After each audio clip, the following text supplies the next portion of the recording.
Si tu ne connais pas encore l'Église des disciples de Christ du Gabon, je t'invite à aimer et à t'abonner sur notre page Facebook Église EDC et d'activer la cloche de notification, afin de suivre nos différentes activités. Merci et que Dieu te bénisse abondamment. Ce matin, nous sommes en fête. Et nous n'allons pas être très loin de la fête. Je voudrais dire merci à Dieu. La semaine-là a été vraiment rude pour moi. Mais l'impression que ça dégageait, mais aussi pour les autres pasteurs. J'ai failli perdre mon œil gauche. J'ai eu la pointe top qui a pris mon œil. Et c'était douloureux, difficile, compliqué. Et ce qui était extraordinaire, c'est que je n'avais pas de l'argent pour aller payer les médicaments. C'est ce qui était extraordinaire. Alors j'ai prié Dieu. Et Dieu a envoyé un ange. Alléluia. Et il a résolu le problème des produits. Parce que c'est après 2 jours de souffrance sans médicaments que Dieu va permettre qu'un de ses serviteurs visite chez moi et me paye le produit. Tous les produits étaient autour de, on va parler de 6 000 et quelques. Mais je n'en avais pas. Et ma femme et moi, pendant que je souffrais donc de la douleur de l'œil et la fièvre qui s'en suivait avec les maux de tête, ma femme m'a posé une question que nous nous sommes mis à rire au salon. Elle me dit, est-ce que si tu dis à quelqu'un qui te manque 500 francs, on peut te croire? Et puis on a ri, malgré que j'avais la douleur, mais on s'est mis à rire. Parce que je sais que si je dis à quelqu'un, prête-moi 1000 francs, il ne peut pas le faire. Il va me regarder, il va dire, est-ce que toi, tu peux manquer 1000 francs? Eh bien, il me manquait de tout pour payer les produits. J'ai fait 2 jours, j'étais là, KO. Et je sais que ça vous arrive aussi. Je sais que ça vous arrive. Il faut être humain. Ça vous arrive aussi. Vous comprenez, non? Voilà. Et quand ça nous arrive, il ne faut pas accuser les autres. Et puis après on dit, est-ce que les gens m'ont visité? J'étais malade, on ne m'a pas visité. Est-ce que si je ne vous ai pas informé, vous saurez que j'étais malade? Mais comment on va me visiter si vous êtes pas au courant? Parfois même nous aussi les leaders, on laisse les choses comme ça. Parce que quand vous êtes malade, vous n'informez pas et vous vous plaignez que l'église ne m'a pas visité. Mais l'église c'est quoi? C'est un frère, c'est une soeur qui vient par là, il représente déjà toute l'église. Regardez, je vous dis, une personne est passée et il a réglé les frais de produits. Ce n'était pas toute l'église qui a fait les cotisations. Donc l'église a répondu à sa mission. Amen. Amen. Oui, l'église a travaillé pour que le responsable qui est là puisse avoir son produit. Même si mon œil est encore un peu rouge, mais vous voyez que mes 2 yeux voient. Ça veut dire que l'église a fait son travail. Et c'est pareil avec nous. Quand tu as une situation et qu'il y a un frère et une soeur qui te visitent, bénis Dieu. Je ne devais pas commencer par cette histoire, mais je vais commencer par ça. Une femme fait le rendez-vous avec Dieu. Vous l'avez déjà entendu de plusieurs fois. Et le rendez-vous était à midi. Dieu devait passer chez nous. Et la femme a préparé. Et la femme s'est apprêtée. Et la femme a dressé la table. À midi 00, sa porte sonne. Qui arrive? Sa voisine. Sa voisine qu'elle voit tous les jours. La voisine du quartier. Cogne. Bonjour ma soeur. S'il te plaît. Mon mari m'a promis qu'il devait rentrer de son travail avant. Mais il n'a rien amené. Ça fait 2 jours qu'il travaille en brousse. Mais on n'a rien à manger avec les enfants. Est-ce que je peux avoir quelque chose? La chrétienne, la très très chrétienne, qui avait son rendez-vous avec Dieu, dit à la voisine, s'il te plaît, ne m'embrouille pas. Vous êtes toujours comme ça dans le quartier. Retourne chez toi, j'ai rendez-vous avec Dieu. Je n'ai rien à te donner, c'est que je préparais. Et pour Yahweh, le Très-Haut, le Tout-Puissant, la voisine est repartie. Et on connaît comment sont nos enfants de l'église qui sont un peu pauvres, ou les enfants sans avenir là, qu'on regarde dans l'église. On a déjà classifié nos enfants. Hein. Il y a ceux-là, quand ils demandent la main aux jeunes sœurs là, elles ne peuvent pas accepter. Ils nous regardent, il a déjà conclu sa fille. Alors ce frère-là cogne à la porte à midi. Il est vers 12h30. La sœur est parue, Seigneur, Je t'attends depuis là. Il est midi 30 passé. Tu es où? S'il te plaît. Bon, je connais que tu es une autorité. Et quand tu es une autorité, tu ne viens pas à l'heure que nous, on te fixe. Nous, on patiente toujours ici pour attendre l'autorité. Alors, je t'attends, Seigneur. Bonjour, oui, bonjour, maman. C'est le jeûne que nous avons déjà dit sans intérêt. Le jeûne sans avenir. Le jeûne que vous n'oubliez pas qu'il est dans l'église et que celui qui change les temps et les circonstances est dans l'église. Ce jeune la cogne à la porte. Elle se présente à la maman. Maman, pardon s'il te plaît. Je suis au temple, je dors parfois là. Mais je n'ai rien à manger aujourd'hui. S'il te plaît, j'ai dormi hier faim. Et là, je n'en peux pas. Maman dit, mes petits, mais vous vous baladez. Et vous rentrez n'importe où parce que, bon, vous estimez que vous êtes dans l'église. Il est paresseux comme vous. Pardon. Ta soeur ce matin a failli déjà me gaspiller mon rendez-vous avec Dieu. Et toi, c'est toi qui viens là. Non, pardon. Retire-toi. Le jeûne est parti. La maman dit non, mais ces gens-là, ils me font parler. Ça arrête. Si Christ vient me voir avec des gens comme ça, j'attends que. Un fou qui n'est pas dans le quartier, mais un fou qui est dans la ville, qui assurément maman n'a pas connaissance. Il va venir là, il danse pour lui, là, il code coucou au portail. La maman ouvre, c'est un fou. C'est quoi? Tu as préparé? Donne-moi à manger. Ah, ça c'est quoi ça? Mais Satan, tu es dangereux. J'attends Jésus tue. Mais c'est quoi? Au nom de Jésus, recule. Le fou repart. La maman attend Jésus. Il est 15 heures. Il est 16 heures. Jésus n'arrive pas.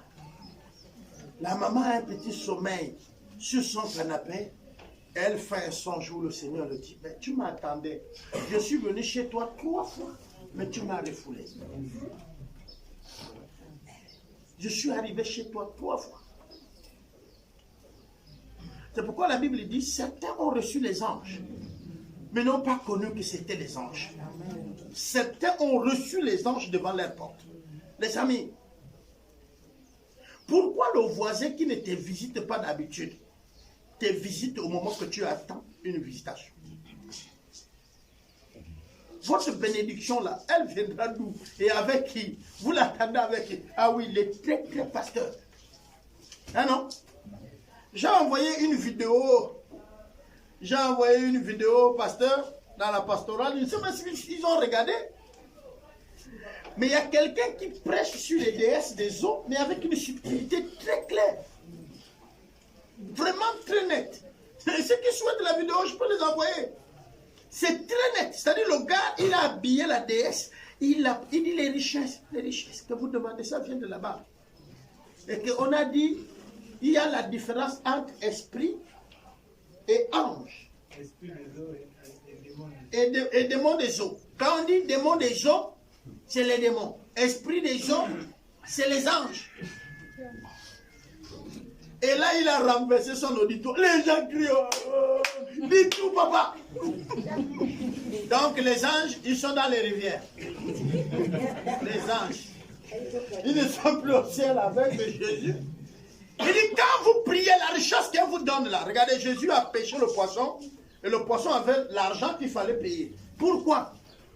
Selon lui, si vous priez, ces anges-là vont vous rendre riches. Pourquoi? Mais parce qu'ils prennent l'argent des bateaux qui ont fait des accidents de pluie et tout, et ils viennent vous donner. Maintenant, si vous priez, si l'ange est dans votre rivière, est-ce que les bateaux ont fait l'accident chez vous? Donc vous ne serez pas riche. Vous qui commencez les églises n'importe où là, il faut regarder le fleuve, hein? Ah, j'ai crié, j'ai dit, ah, on est déjà là. Mais pourquoi je tire tout ça pour que nous soyons un peu détendus? Je vais parler de quoi? Dieu est reconnaissant. On dit Dieu a l'amour. Dieu est bon, n'est-ce pas, non? Dieu est amour. Dieu, la bonté de Dieu est là. Dieu est riche. Mais ce que nous oublions, c'est qu'il y a des attributs de Dieu que sûrement nous passons à côté. C'est la reconnaissance. Dieu lui-même même est reconnaissant. Nous allons regarder sa parole très près. Nous allons commencer avec Matthieu. Matthieu 19, le verset 29.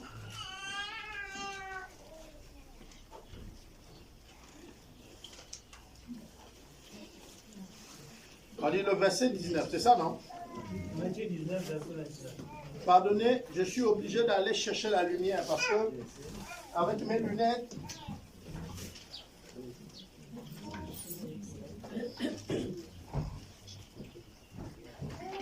Matthieu 19, le verset 29. Et quiconque aura quitté à cause de mon nom ses frères, ou ses sœurs, ou son père, ou sa mère, ou sa femme, ou ses enfants, ou ses frères, ou ses terres, ou ses maisons, recevra le centuple et héritera la vie éternelle. Amen, amen. Amen. Et quiconque aura quitté à cause de mon nom ses frères, ou ses sœurs, ou ses pères, on dit son père, ou sa mère, ou sa femme, ou ses enfants, ou ses terres, ou ses maisons, recevra le centuple et héritera la vie éternelle. Amen. Amen. Alors, souvent quand nous, on accepte Christ, on dit on aura le paradis, n'est-ce pas, non? On aura le ciel. Waouh! Nous serons sauvés. Et bon, dans le ciel, je serai riche là-bas. Dans le ciel, je serai en paix là-bas. Mais le Seigneur a dit, à cause de lui, si tu as quitté une chose, il te rendra combien? 100 fois. Yeah. Bon, regardons nous-mêmes. Est-ce qu'on a eu 100 fois? C'est qu'on n'a jamais quitté? Non, c'est pas moi. Nous sommes tous devant la parole. Il dit, si tu quittes tes enfants, tu vas recevoir 100 fois. Vous savez, on est en train, avec ma femme, souvent, je ouvre les débats. Parce que c'est mon premier laboratoire.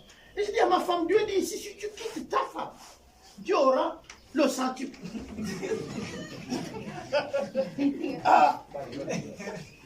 J'ai dit, quand les Arabes prétendent qu'ils auront 10 vierges, non? Nous, on allait prétendre combien?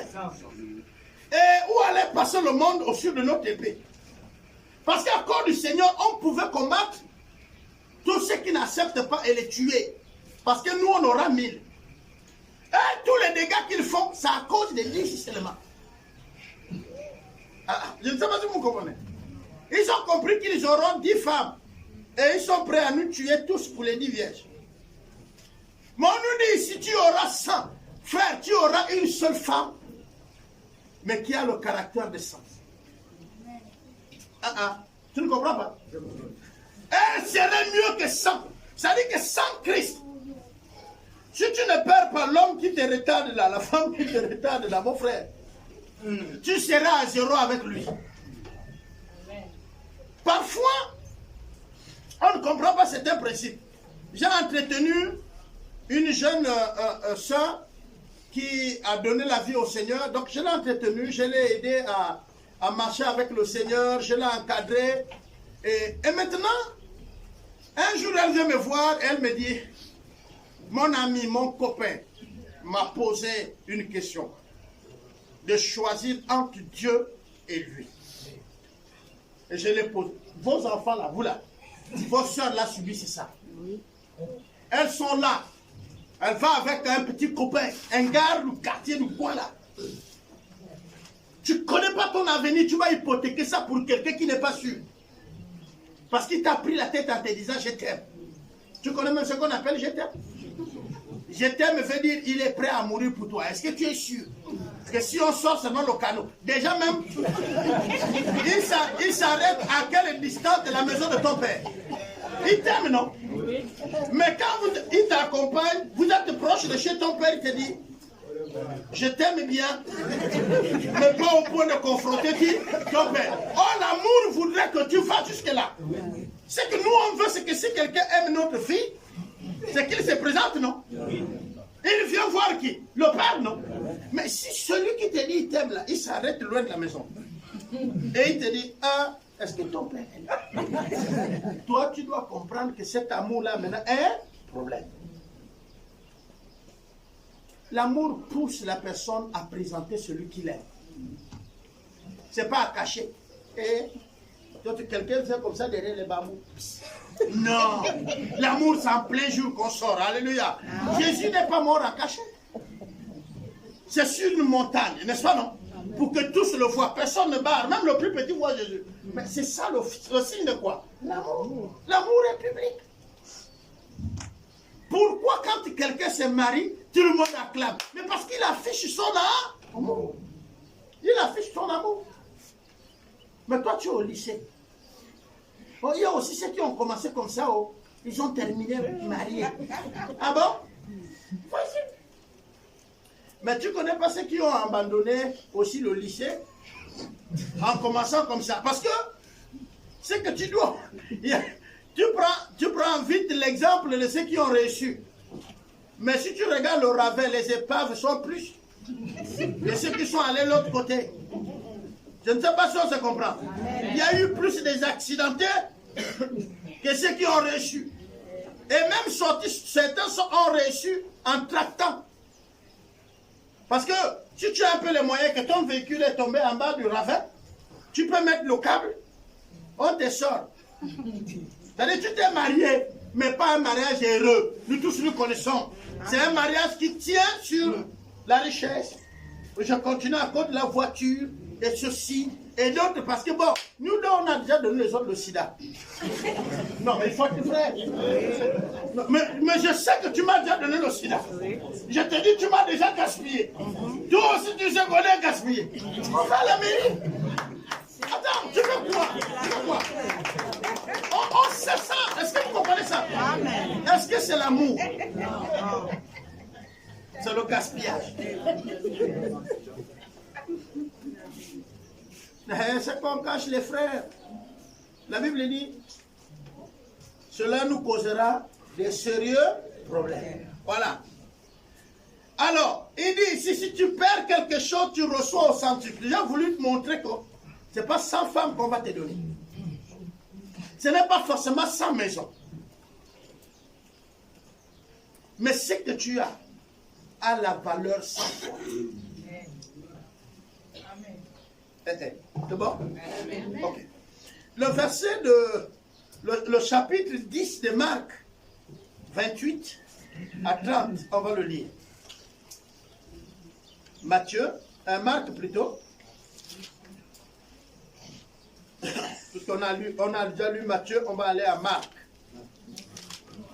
Marc 10. Marc.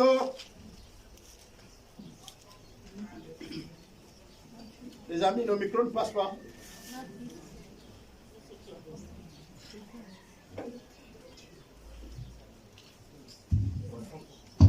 Ah, c'est bon. Donc, nous sommes dans le livre de Marc 10. Vous êtes avec moi? On va lire à partir du verset 28 et 30. On va aller 28 à 30.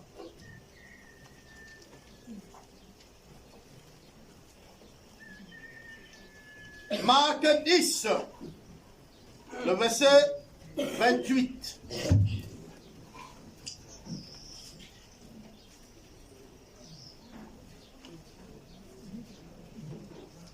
Pierre s'est mis à lui dire, voici, nous avons tout quitté et nous t'avons suivi.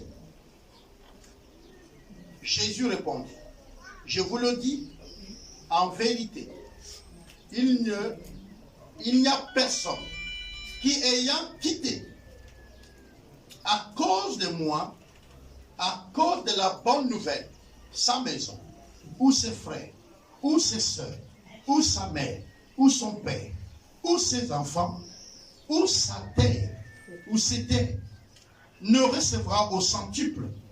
C'est ça, non?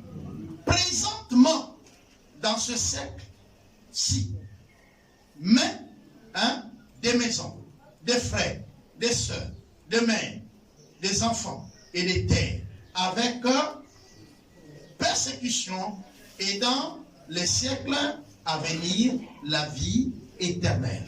Amen. Amen. Alors, il dit, tu vas recevoir ça mais avec persécution. J'ai compris, souvent on dit, arrêtez de souffrir. Non. Tu vas recevoir ça, mais avec quoi? C'est quoi la persécution? Quand tu es persécuté, c'est quoi? Hein? Quand tu es persécuté, c'est la souffrance. Difficulté. Tu vis certains événements qui sont occasionnés par le diable et ses agents. Ok? C'est ça, persécuter. Tu vas recevoir ces choses, mais on peut t'accuser à tort à plusieurs choses. On peut dire beaucoup de choses sur toi. Ça dit ton cœur. Pourquoi? Mais parce que la terre n'est pas parfaite. Mais ce que tu as perdu, ce n'est pas que tu vas les avoir dans 10 ans, dans 50 ans, quand tu seras mort dans la vie éternelle, dans ce siècle présent. En un mot, si tu as perdu quelque chose à cause du Seigneur, sois sûr que tu ne mourras jamais sans avoir d'abord reçu ça, avant d'avoir la vie éternelle. Je vais maintenant aller en détail. Dieu, il va me rendre au centuple, donc 100. Mais la vie éternelle, dans mon corps céleste, je la vivrai prochainement. Mais elle a commencé dans mon corps, maintenant sur la terre. Je vais encore m'expliquer.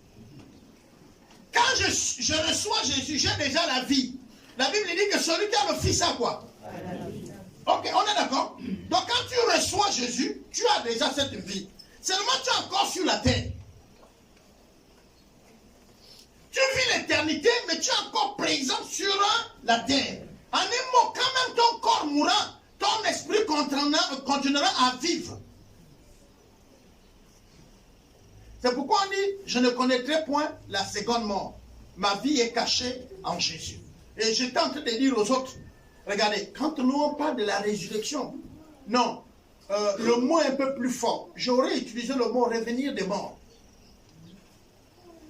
Le seul qui est ressuscité, c'est Christ. Lazare est revenu du sein d'Abraham. Si on veut parler bien, les morts en Christ, ils vont au sein d'Abraham. Les morts sans Jésus vont au séjour des morts. Donc, quand tu meurs, on te ramène du séjour de mort là-bas, si tu es païen. Mais on te refait ressortir du sein d'Abraham quand tu es chrétien. On est d'accord? Mais une des choses, c'est vrai, nous on dit non, il est ressuscité. La résurrection t'a attribué un autre corps. Jésus est ressuscité et il a pris le corps céleste. Le corps là n'est pas limité à la matière. Et c'est pourquoi quand les autres sont réunis dans la maison, lui il peut rentrer en passant par le mur. Et on pouvait le toucher parce qu'il avait déjà le corps céleste. Ça c'est la résurrection. Mais le retour de la mort, c'est le retour de la mort, ce n'est pas la résurrection. Je vais encore expliquer. On comprend, non? Parce que quand on meurt, c'est au sein d'Abraham qu'on part. C'est-à-dire au lieu du repos des saints. Ça, c'est ce que la Bible nous enseigne. C'est pourquoi il dit le dernier jour, avec le retour de Christ, les morts en Christ vont faire quoi? Et il dit maintenant ils vont être quoi? Ressuscités. Et ils monteront avant nous. Et après, ce serait quoi? Les vivants. Qui vont aussi monter. Est-ce que c'est moi qui ai écrit ça? C'est pourquoi j'ai dit, quand on lit la Bible, là, même le français, c'est dangereux. Parce que dans le français, là, amour, là, c'est pareil. Dieu nous aime. Abraham a aimé ses enfants. C'est pareil, hein? Mais quand vous allez fouiller à l'intérieur par rapport à l'amour de Dieu, ça n'a rien à y voir avec l'amour d'Abraham. J'aime ma femme, c'est pas pareil que Dieu m'aime et Dieu aime ma femme. Mais pourtant, le français veut que ça soit appelé amour comme ça. Hein, non? Bon, les autres, ils ont dit amour agapé. Ça, c'est maintenant nous qui essayons d'arranger ça. Mais dans d'autres langues, ils ont des mots qui situent ça. C'est-à-dire qu'ils montent en hébreu, en grec, on fait la différence. Alors, certains orateurs vont dire le mot là en grec, il va citer en grec. Je ne vais pas vous aider ce matin en citant comme ça. Si je cite l'hébreu, vous connaissez l'hébreu? Ben alors, donc les choses. J'ai dit seulement en hébreu, ils trouveront beaucoup de mots. Mais en français, c'est pauvre. Alors, pour aller trouver parfois le vrai mot, descendez dans votre langue. Tant pis pour ceux qui ne parlent pas leur langue. Parce que, maintenant, Nzalawe, maintenant, Dia, c'est différent. Diambo Nzalawe, c'est différent. Quand on parle à Diamé, c'est-à-dire là, je parle de l'amour que j'ai pour ma femme. Quand je parle Nzalawe, c'est déjà différent. C'est léger. C'est l'amour que je peux avoir pour mon enfant, mais pas Dia. Dia, c'est pour mon amour. Je ne sais pas si vous comprenez. Dia, chez nous en Téké, c'est pour mon amour. Mais Nzalawe, pour les enfants, pour tout le monde, les gens que j'aime, ça c'est Nzalawe. Et on peut encore descendre plus bas. Dans votre langue, l'amour ne se dit pas pareil. Trouvez ça. Alors vous allez comprendre. Que Dieu parle de quoi quand il dit Dieu a tant aimé le monde. Il parle de quel amour? J'ai l'habitude d'enseigner sur cet amour et je dis l'amour de Dieu c'est un kit. C'est-à-dire que c'est un paquet où il y a tout à l'intérieur. Dans l'amour de Dieu, il y a l'amour. Dans l'amour de Dieu, il y a la fidélité. Dans l'amour de Dieu, il y a la compassion. Dans l'amour de Dieu, il y a le pardon. C'est un kit. Quand tu reçois l'amour de Dieu, alors tu reçois ce kit. Je voudrais bien donner encore 2 versets et nous allons terminer. Mais je vais vous dire une chose. Tous ici, pour les adultes, vous connaissez ce qu'on appelle la grâce présidentielle, non? Ah, ah. Et nous connaissons aussi un prisonnier. Ah non? Parce qu'il est question de la Pâque. Je parle là de la Pâque. Je vais arriver. Alors, les prisonniers sont en prison. Pour nous, en France, ils sont à Yéné. Eh non? Le président de la République, je parle de l'institution, hein, il est à la capitale. Pour nous, c'est à Libreville. On est d'accord? Il accorde la grâce présidentielle. À qui? Aux prisonniers. Et on cite certaines catégories. Les prisonniers qui ont déjà fait 2 ans, s'ils sont condamnés, par exemple, à 4 ans. Pas les criminels ou ceux qui sont condamnés à mort, mais ceux qui ont eu le vol à l'étalage. Est-ce que vous comprenez? On cite les qualités ou encore les traits du prisonnier qui doit bénéficier de la grâce présidentielle. Le document arrive. Est-ce que les prisonniers ont les grandes télés là-bas en prison? Donc quand on prend le décret, est-ce que le prisonnier est informé? Ok, regardez comme ça. Les premiers qui reçoivent le courrier, c'est les qui? Les gardiens de paix. Ils reçoivent ça par le canal du tribunal, qui parfois fait toute une liste, parce que le tribunal est censé reconnaître qui est incarcéré. Donc il ressort la liste de ceux qui bénéficient de la grâce. Il envoie donc le document à la prison. On est d'accord? Moi je lis le document. Toi tu bénéficies de la grâce, il y a ton nom mais tu m'énerves. Je saute le nom. Je lis les autres noms. Est-ce que tu sors? Pourquoi tu sautes? C'est faux, hein, parce que tu es ignorant. C'est pas parce que je n'ai pas appelé ton nom. Parce que si tu avais la connaissance que dans la liste là, il y a ton nom. Même si je suis le mieux gradé, tu ne me permettras pas de partir de là sans lire ça. Je ne sais pas si on se comprend. Nous on chante Jésus a tout payé, oh. Mon sauveur a tout payé, oh. Mais pourtant demeurent les prisonniers. Jésus a tout payé, oh. Et moi-même je demeure prisonnier. Mais Jésus a tout payé, oh. Vous ne chantez plus. Si Jésus a tout payé, pourquoi ma vie ne ressemble à rien? Pourquoi je continue à être prisonnier pendant que dans la grâce accordée, il y a mon nom? Et ce n'est pas que je ne suis pas informé, je suis au courant et j'ai même le document. Le plus ignorant et même dangereux, c'est toi. C'est bon? Quand Christ va délivrer le peuple d'Israël, il donne les consignes claires. Il dit, quand vous allez manger l'agneau, quand l'agneau va être immolé, ne cassez pas les os, ne buvez pas le sang. Prenez le sang de l'agneau, frottez à un certain endroit de la maison. On est d'accord? Nous parlons là de l'institution de la Pâque. Quand je veux passer cette nuit pour mon jugement, alors je connais qui a bénéficié de la grâce. Je passerai par-dessus. Je ne tiendrai pas compte de leurs fautes. Je ne prendrai pas en jugement ceux qui habitent cette maison. C'est comme dire que même s'il y avait les Égyptiens dans cette maison, à cause de l'alliance, à cause de l'alliance que Christ a scellée avec les enfants d'Israël, il va épargner l'Égyptien qui est dans la maison d'Israël. Le même phénomène de l'alliance va se porter quand on va envoyer les espions dans une ville. Qui connaît la ville? Jéricho. Ils arrivent, vous connaissez qui reçoit les espions? C'est une prostituée. Une prostituée. Et nous tous ici, personne ne souhaite quelqu'un être prostituée. Nous tous ici avons déjà compris que c'est les gens de la mauvaise vie. On est d'accord? Mais quand les espions arrivent, elle les reçoit, elle les cache.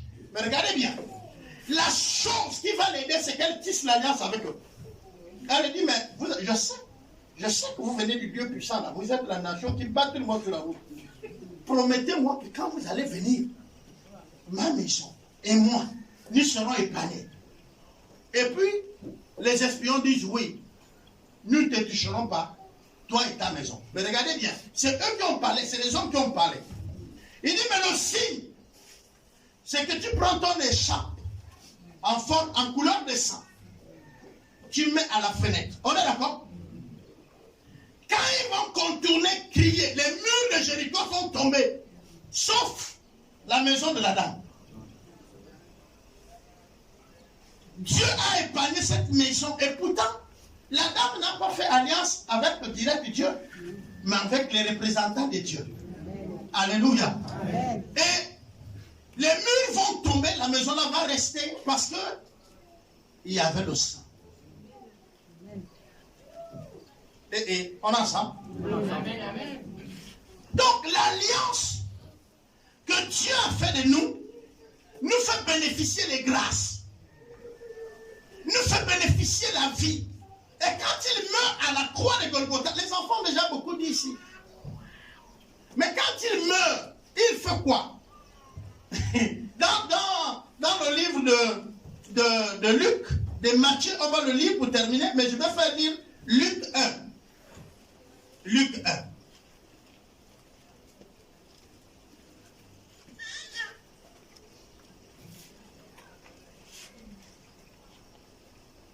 Luc 1. Luc chapitre 1. Le verset 72. Le verset 72. Il est écrit ceci.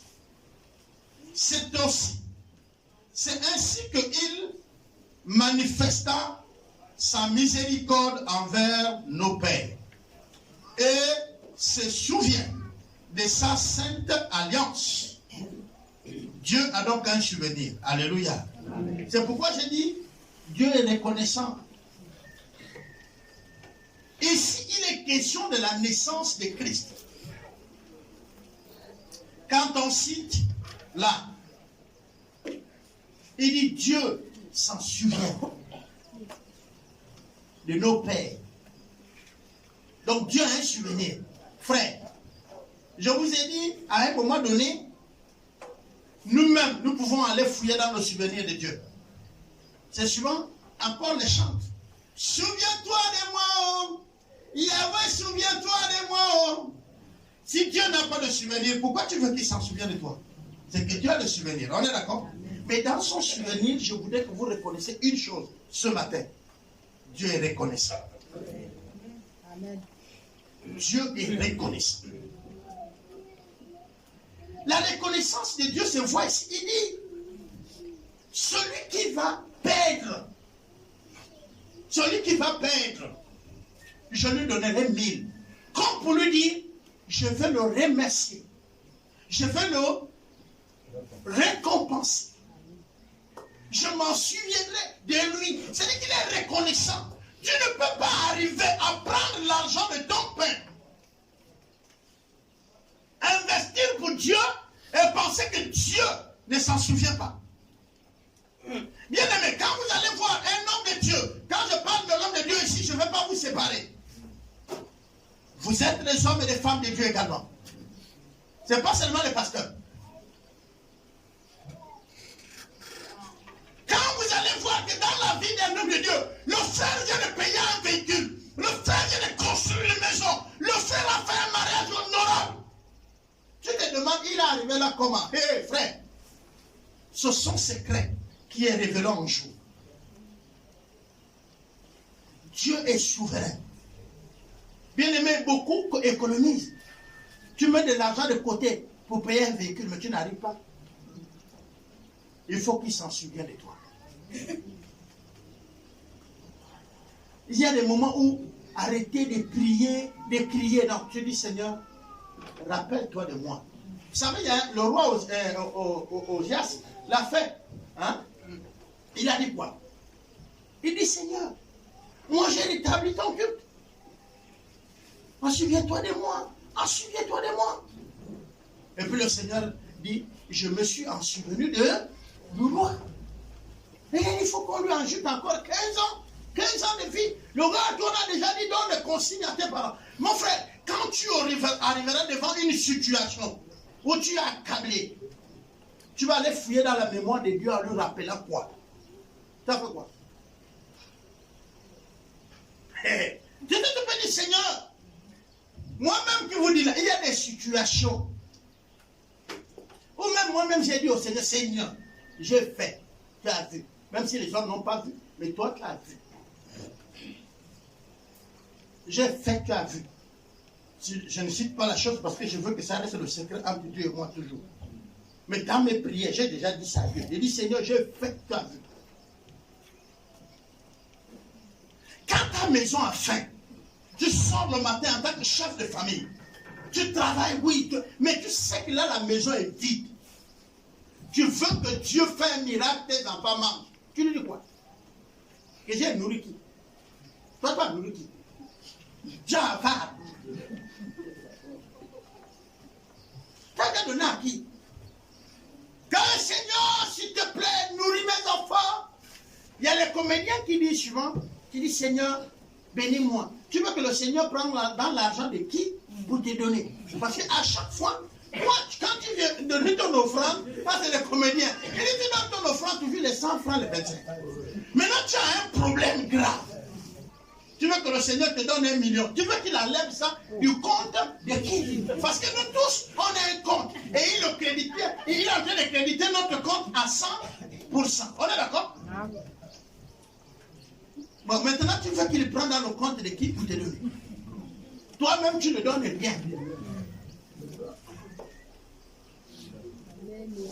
Ça, moi, je vous dis, ce n'est pas la Bible qui l'a dit, c'est les comédiens gabonais. Alors, j'ai fait mon miracle aujourd'hui. Aujourd'hui, il te dit, quel miracle? Quel miracle? Toi-même, tu crois même pas que lui guérit. Il va te guérir comment?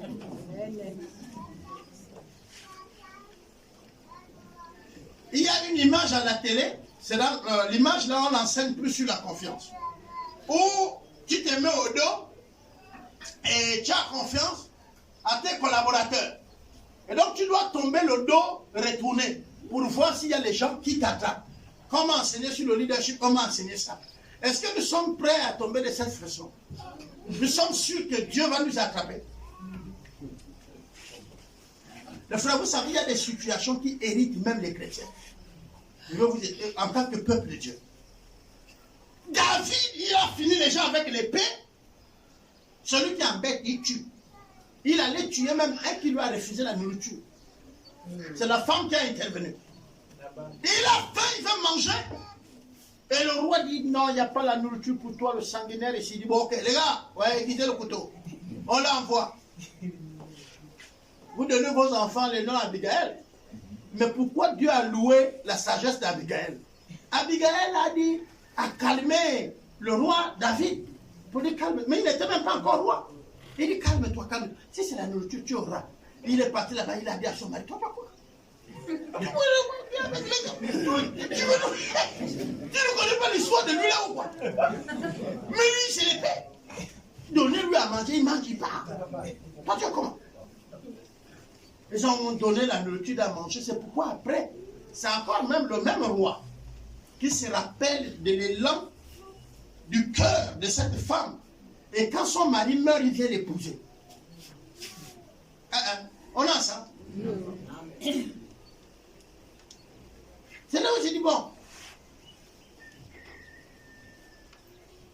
est-ce que toi, Dieu serait prêt à déplacer quelqu'un de Mongwango?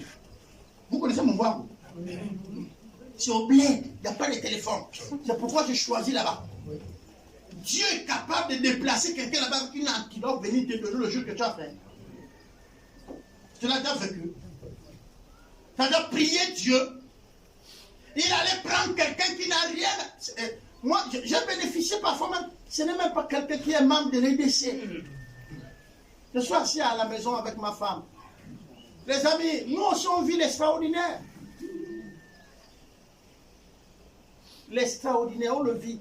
On est là, on a une situation, on ne sait pas comment faire.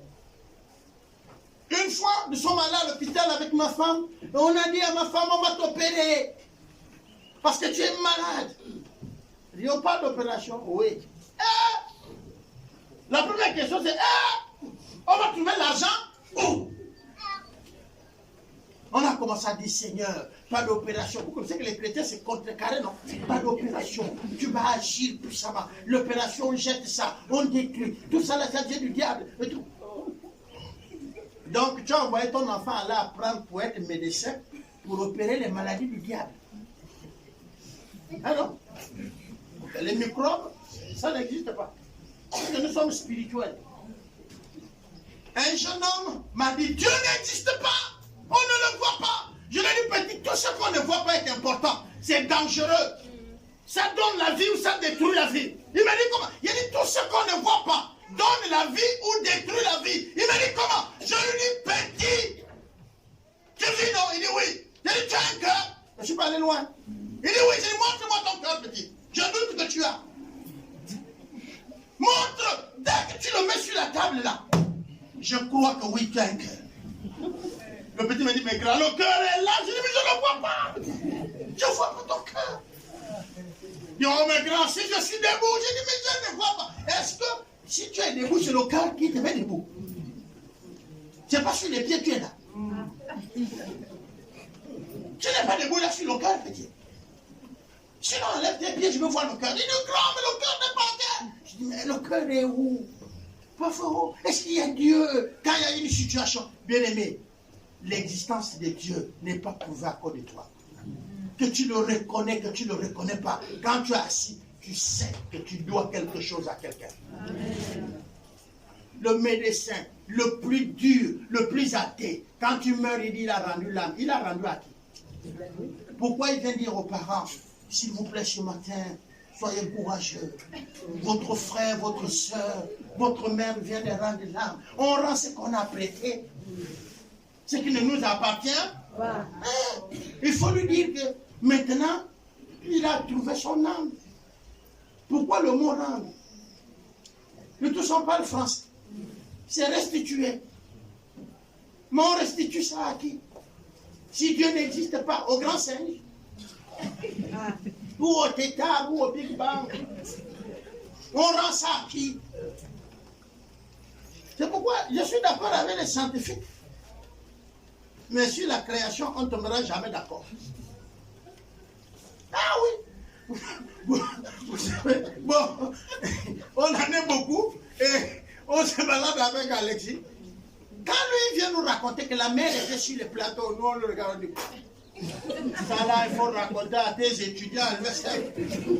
Et ici, quelle mère? Quelle mère? La mère, oh, mais la réalité c'est que quand vous lisez, on dit au commencement, l'eau était sur quoi? De toute là, c'était de l'eau. Et on dit après, Dieu va faire quoi? Il va séparer l'eau avec la terre. Donc il donne l'eau une zone et il laisse la terre une zone. Donc c'est vrai que la mer était sur le plateau. La Bible confirme ça. Est-ce que vous comprenez? Mais les années qu'elle me donne deviennent d'autres. Ils ont un appareil d'AKM 3000 ans avant Christ, le caillou a commencé à se former. Voyez, laisse-moi ça, Dieu a créé le caillou, c'est tout. Bon, vous comprenez que pour nous, parfois aussi, nous qui ne savons pas la science là, on est en danger. Hein? Mais parfois aussi, l'ignorance nous aide, non? Si tu nous fais croire que l'homme était d'abord malade. Dieu a créé l'homme. Amen. Il a créé les gorilles, il a créé les tétards. Il ne faut pas venir nous embrouiller avec ça. Il y a des choses que quand tu dis, c'est vrai. Un jour, pour parler de ça, j'étais en train d'embêter les Baoumou. Ah oui? Parce que les fossiles les plus vieux de la terre, on les a trouvés à Moulende, village Baoumou. Donc le plus vieux, c'est un Baoumou. Mais la vie a commencé là. C'est là. Adam et Ève étaient Baoumou. C'est la science. C'est pas moi, c'est la science. La science, c'est à Moulende. Est-ce que vous me saisissez? C'est pas moi. Mais la Bible n'est pas très loin de là. La science nous dit que le bassin de l'humanité, c'est où? C'est l'Afrique, non? Maintenant, on cherchait là où on a commencé, on trouve les fossiles. Tout commence à l'eau. Il y a eu un bruit, le tonnerre. Et puis il y a eu le tétard. Et puis, dans les baoums, mettez les poils, les tétards. Ça a commencé par là, ils sont devenus gorilles. Gorilles, ils ont développé. Et ils nous ont accouchés tous. Voilà la science. Ça, c'est la science. Mais en réalité, ce n'est pas ça. Oui, nous tous, nous sommes les petits-fils des tétards. Mais quand on vous montre, quand vous regardez même à la télé, on voit bien que le tétard sort de l'eau, il devient comme un margouillat ou un dragon, et puis ensuite il marche, et puis il va apprendre à supprimer ses pattes avant pour les garder arrière, et puis après un moment, il coupe la queue, et puis il devient un singe. Et puis, il se transforme en humain. C'est pas loin. Seulement on dit que le Big Bang a frappé en Afrique. C'est la loi qui l'a frappé qu'on ne connaissait pas. Mais Chocoba a creusé, a trouvé. Et quand ils ont fait des recherches, ils ont dit c'est là. Jusque-là, on ne nous a pas encore prouvé et un autre endroit. Hein, non? C'est pas moi, c'est la science. Chocoba aujourd'hui ne fait plus les cailloux là-bas. L'endroit est protégé. Parce que la vie a commencé là-bas. Si vous ne connaissez pas là où la vie a commencé, prenez le taxi de Mwanda. Vous demandez Moulende. Peut-être c'est à cause de ça que les militaires sont aussi maintenant proches là. Pour protéger là où la vie a commencé. Tu arrives au village là, vous allez voir les pygmées. Mais les frères et les sœurs pygmées qui sont là, ils sont arrivés. Parce que d'origine, c'est un village Moulende. Voilà. Alors, cette parenthèse, c'est pour nous dire, la science est bon. Mais parfois, les microbes aussi nous soignent. Les microbes ne nous font pas seulement que du mal. Les microbes aussi, il y en a pour le mal, il y en a pour le bien. Hein, non? Voilà. Le livre des psaumes, le psaume 115, le psaume 115, le verset 12. L'Éternel se souvient de nous. Il bénira. Il bénira la maison d'Israël. Il bénira la maison d'Aaron. Il bénira ceux qui craignent l'Éternel, les petits et les grands. L'Éternel vous multipliera ses faveurs. À vous, à vos enfants, soyez bénis par l'Éternel. Amen. Amen. On dit, l'Éternel fait quoi? Se souvient de nous. Et quand on parle du souvenir, c'est le signe de la reconnaissance. Mais frère, comment Dieu va être reconnaissant à toi? Tu as fait quoi? La grande question, vous savez, un jour je vous ai posé la question ici, Dieu me garde pourquoi? Aujourd'hui je vous dis, il va s'en souvenir de vous pourquoi? En fait, qu'est-ce que je vais interpeller? Je vais vous interpeller à prendre un peu un temps. Asseyez-vous. Je rentre dans un véhicule. De là où j'habite, je viens jusqu'à Port-au-Prince, j'arrive. Je fais ce que je veux, je remonte jusqu'à la maison. Je suis arrivé, gloire à Dieu. Parfois même, on ne dit pas gloire à Dieu, on fait autre chose. On est d'accord? On attend le soir pour lui dire merci Seigneur. Et puis on dort, on est d'accord? Dans la même journée, tu apprends qu'un autre a pris le taxi, mais il y a eu l'accident. Il n'est pas mort, mais il s'est blessé, il est à Missa. Donc il fait une dépense qu'il n'a pas prévue. On est d'accord? Je vais vous poser la question. Pourquoi ça arrive à l'autre et pas toi?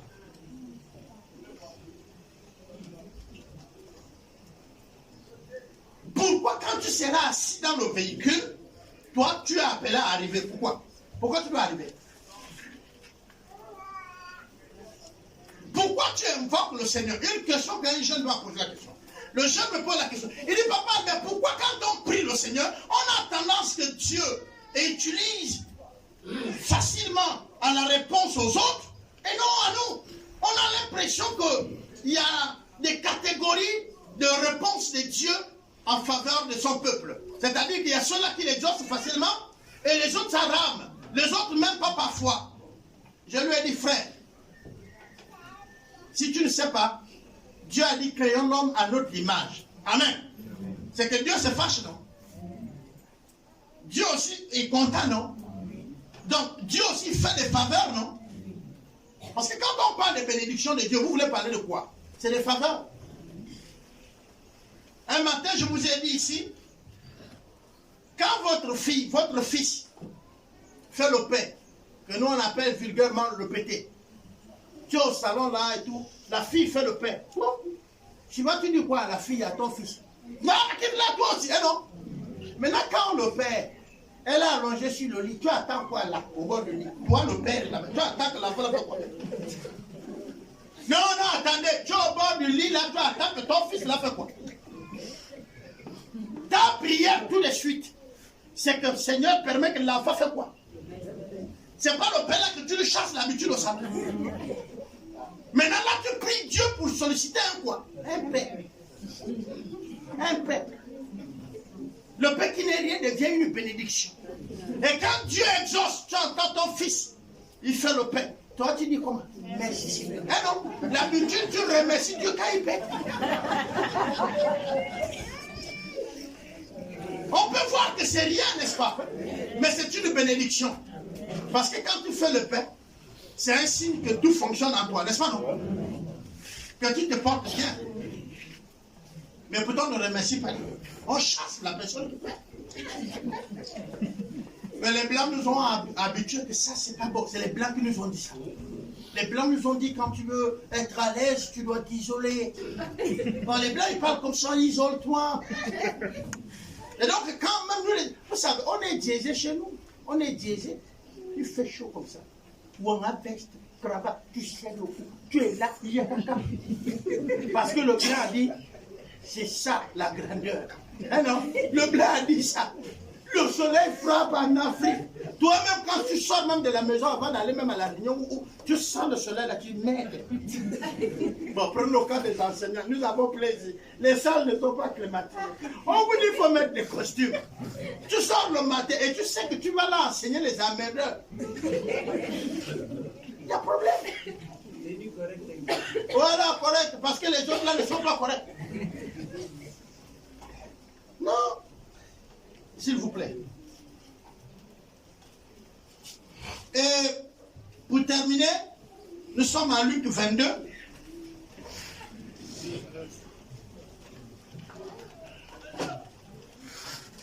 Luc 22. Le verset 10.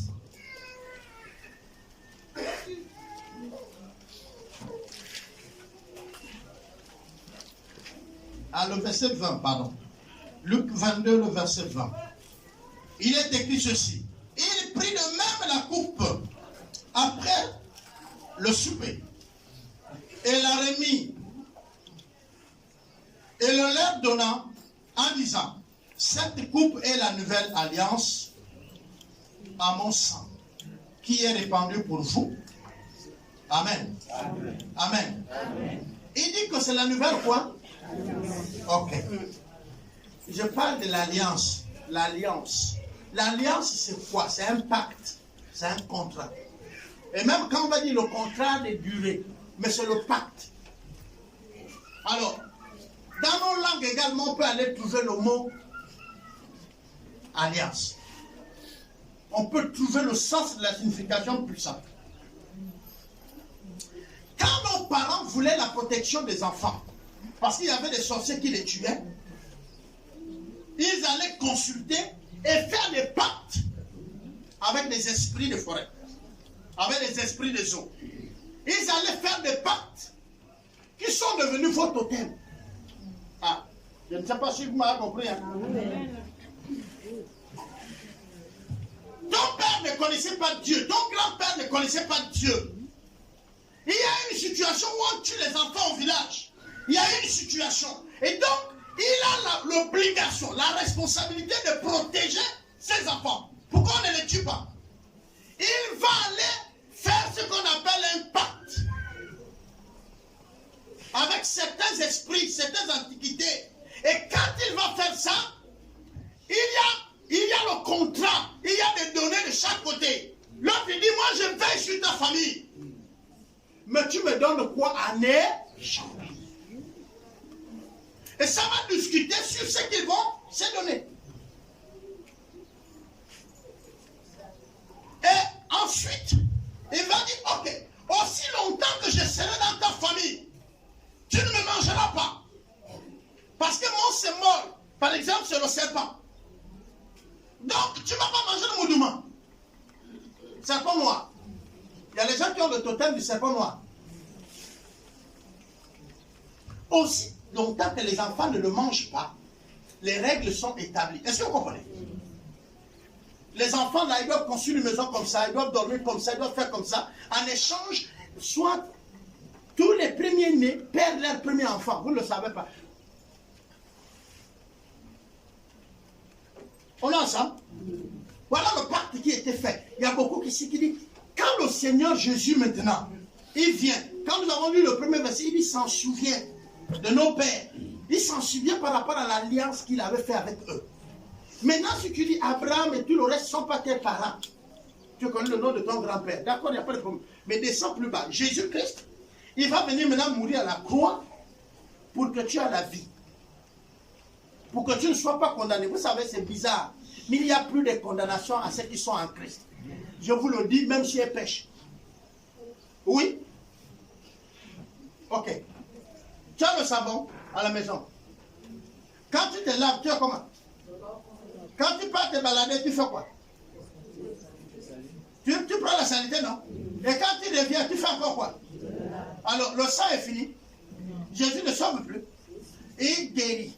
Et plutôt, il pardonne du péché de passé, présent et futur. Si ça te scandalise, ce n'est pas ma faute. Ce n'est pas moi qui le fais. Il faut que je vous dise la vérité. Jésus pardonne du péché du passé, du présent et du futur. Le péché que tu n'as pas encore connu, il est déjà pardonné. C'est difficile. Vous voyez, la tête n'accepte pas. Ça rentre, ça sort. Mais s'il te plaît, fais effort de garder ça.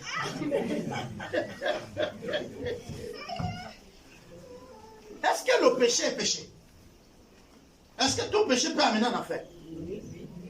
Vous vous rappelez la dernière fois que vous avez insulté votre enfant? Et votre petit frère, vous vous rappelez la dernière fois que vous l'avez insulté? Quelqu'un t'a énervé, tu as dit imbécile, ce n'était pas l'injure. Donc, tu es condamné. Puisque tu avais déjà confessé ton péché, ton kit est fini. Ton savoir est fini. Non. Le sacrifice de Jésus est pour l'éternité. Alléluia. Amen. Non, Christ vous pardonne. C'est pas que maintenant vous plongez dans le péché, vous sortez là-bas.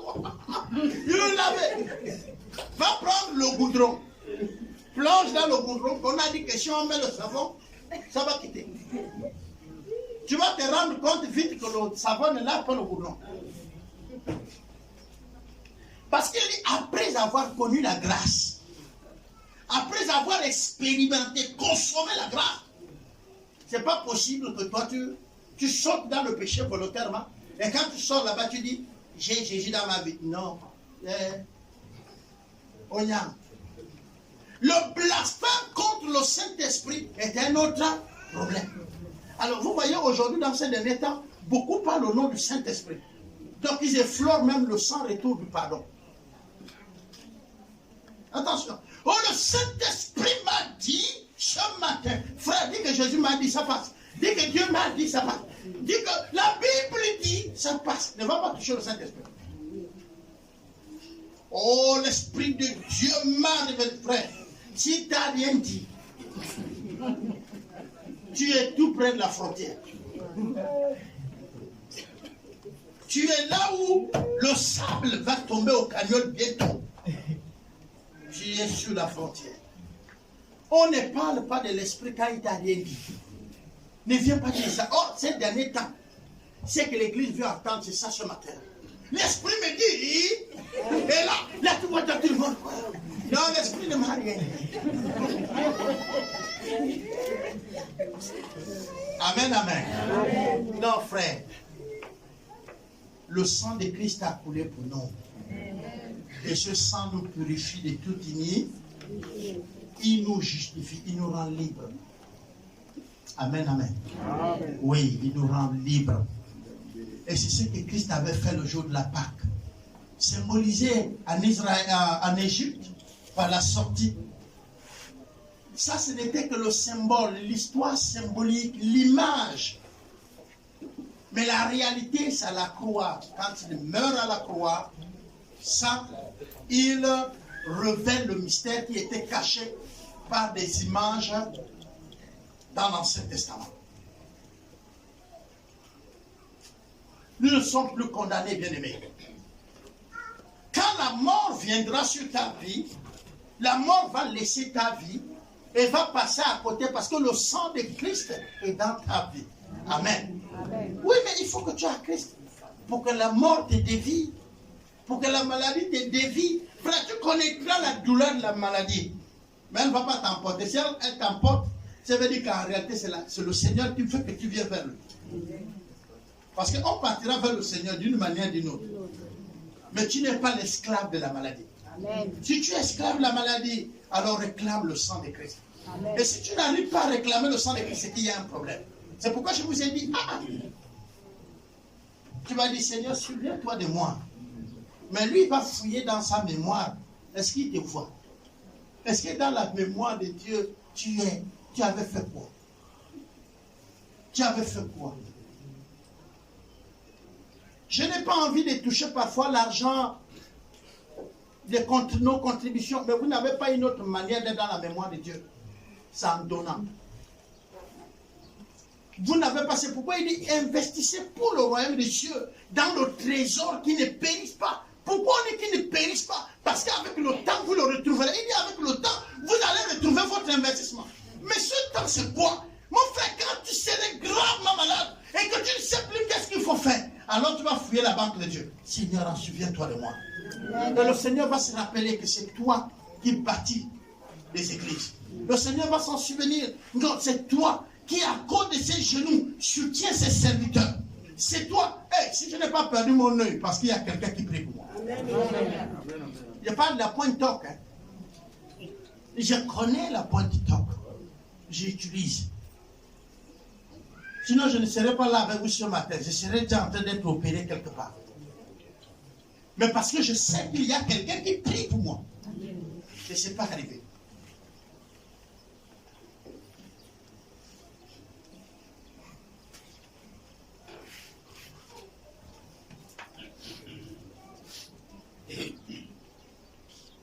Le Seigneur est reconnaissant, frère.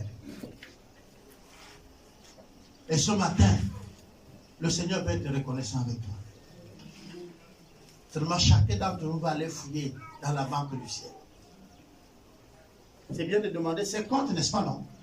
Combien tu vas trouver dedans? On va chanter « Souviens-toi de moi, oh Yahweh, souviens-toi de moi ». Pendant que nous allons le chanter un moment, après je vais demander à ceux qui sont à la table du Seigneur de se lever et nous allons passer à la célébration.